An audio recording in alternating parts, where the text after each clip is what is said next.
I did, this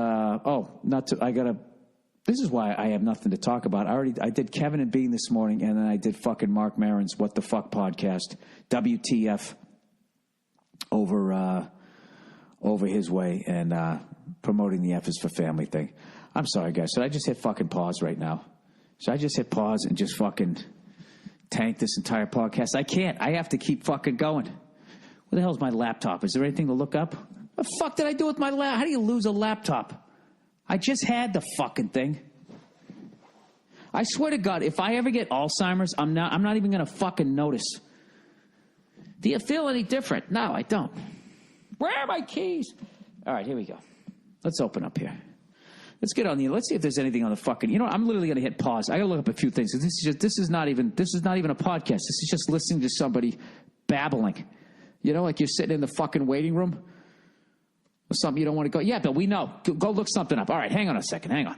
I forgot that I saw a movie. I saw a fucking feature starring Brad Pitt, Steve Carell, the guy from Drive. What is his fucking name? He's in everything. Jake Gyllenhaal? No. Is it Jake Gyllenhaal? Miley Cyrus? Wait a minute. I just saw the fucking movie. You know what it was? I didn't know it was him. He dyed his hair. And Christian Bale. I saw that movie, The Big Short. And a buddy of mine got a screener of it. And I was watching it with my wife. And she kept whispering over to me, going, "You're going to have to explain this.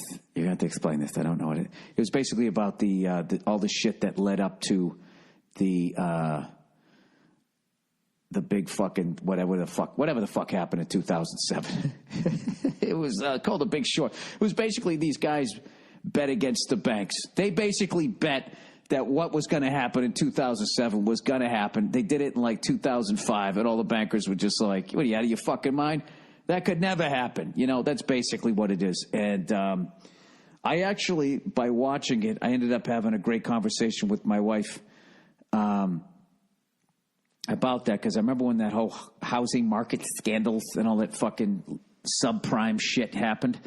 There was like two schools. There was either people that 100% blamed the bankers or people 100% blaming the fucking jerk-offs that got houses, you know? Like, I remember the guy who lived, like, below me, right? This old fucking crazy guy. He blamed, like, people didn't have any money that got houses. Like, he was flipping out, going, "Those people had no business getting those houses. They had no business getting those loans." And I was just like, well, yeah, that's kind of what you have a loan officer for, isn't it? I mean, anybody could walk into a bank and be like, "Can I have $1 million?" Right? You're totally within your right to fucking do it. You don't give it to them. You fucking do a little bit of research. But I'm one of those, I don't have any sympathy for the bankers or for the fucking jerk-offs who fucking bought like a 4-bedroom house and their mortgage was like $80. And they didn't read the fine print that, like, you know, within whatever, 7 months, it was then going to increase up to like fucking $8,000 a month or something nuts. And they're like, "Oh, well, wait a minute, what happened? I'm shit out of luck." Yeah, you're a fucking dope. You know why I say that? Because I flunked everything in fucking, pretty much everything in high school. I sucked at fucking math. I had to go to summer school. Like, I should have gone every single year. I went after my freshman year, and I went after my junior year. My sophomore year, my teacher hooked me up and gave me the D-. And my senior year, I didn't give a fuck because I had already screwed up for 3 years. Was I going to go to summer school and get into Brown? It wasn't happening. At that point, I was actually considering getting into construction. You know? I didn't even know why, because I knew I was going to have to get a fucking job, and I didn't want to really have a boss. Like, I never wanted to have a job where, like, the boss was, like, fucking right there, or I had a place to be. Like, sit right here at your desk. You come in here by 8:30 and you stay put until lunchtime, right? And then you come back, you better be there by fucking whatever. What time is lunch? 1 to 2? 2:01, the guy's fucking coming around. I didn't like that. So I worked in a little bit in construction. I worked in warehousing. You know, you just had to be in a general giant fucking area. You know, there's places to hide. Not like I didn't do the job. I just didn't like people fucking, I don't like people telling me what the fuck to do, So, anyways, yeah, so by my senior year, I was like, I don't give a fuck. But I sucked at math, and I was able to figure out mortgages enough to at least figure out how I was getting fucked and to reduce the fuck over as much as I could. And the first time I went and I bought a a fucking 83 Ford Ranger for like $3,000. I had like $500 to my name or something. So I take all $500, I put it down in the fucking car or something like that. I can't remember the numbers. And I took out a 3-year loan, and it took me all 3 years.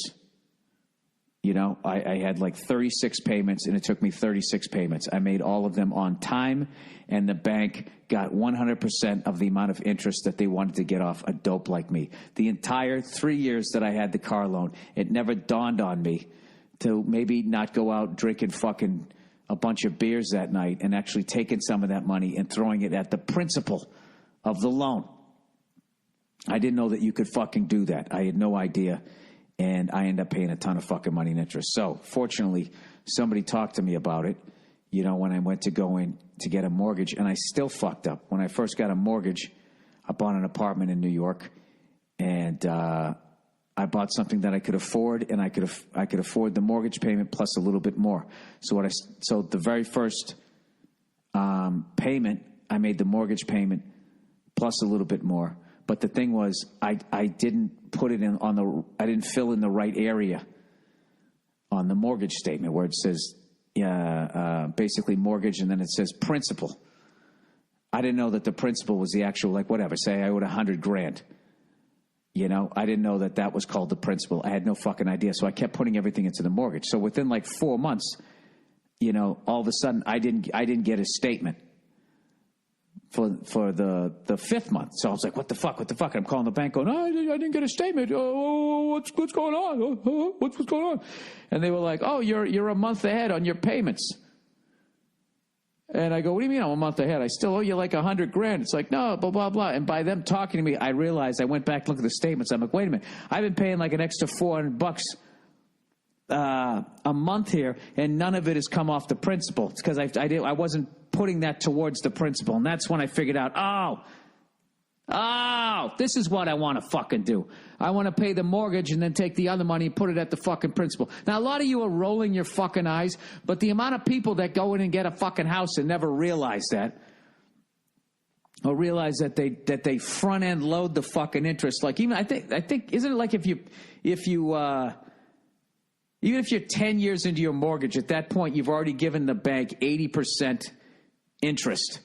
80% of the interest that they're going to earn on the money that they loaned you. Because basically, when you buy a house, if you take 30 years to pay it off, whatever you took out, you're going to give the bank 2.5 times that. So just to make it easy, if you took out $100,000, you're going to pay back $250,000. All right? Now, for as much as the banks are not fucking regulated, for as much as they got the fucking houses back and they're going to do it all over again, make complete fucking shitheads qualified for mortgages, right? As long as if they could just educate everybody to that whole fucking game, then people wouldn't get suckered into those things. And then banks could try to do whatever the fuck they wanted to do. Listen, if you're a dope like me, if you get a fucking mortgage, isn't there a lawyer there to walk you through it? I remember when I closed, I had a lawyer, right? At least I did in New York. Look, all I'm saying is watch that movie and then don't get all freaked. Well, you should get freaked out because there's a bunch of mouth-breathing fucking morons out there. Christ, why did I watch that movie? It's so fucking depressing. Like, well, what am I going to do? 50 people are going to do what I'm going to say right now? Nobody gives a fuck, right? You go out, go out and put $50 down on a $1 million house and enjoy it and do some cannonballs into the fucking pool before they throw you out in 8 months. That's what everybody's going to be doing again within 3 years. Do I ever have anything optimistic to say about the future? It's really ridiculous. You would think